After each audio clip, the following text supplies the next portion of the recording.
poupée nini et la plus kitoko. Oh ya mundele bien ya mwindu.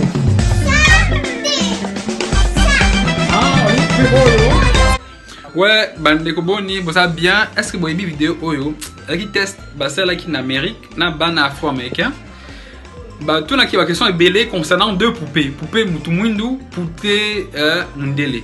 Bah question lokola poupée nini za maele koleka, poupée nini za kitoko, poupée nini za mabe. Est-ce que yo zomona lokola poupée nini et toujours bana wana balobi que bana poupée mundele za maele ya kitoko et poupée mutumwindu za bien te ya kitoko te maele te et que bango moko bana va ressembler plutôt lokola poupée mutumwindu.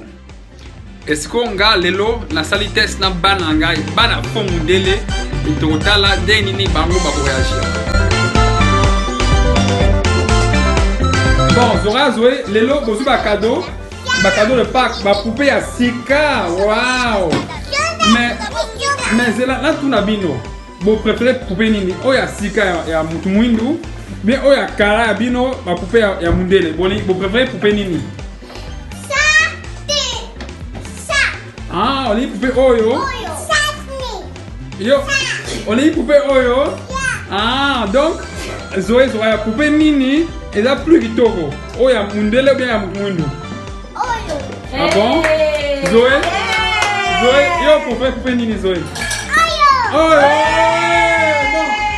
Bonsoir pour votre pino. Bonsoir bon formula. Baloa nini? Ah, merci de rien, mes chéris, de rien.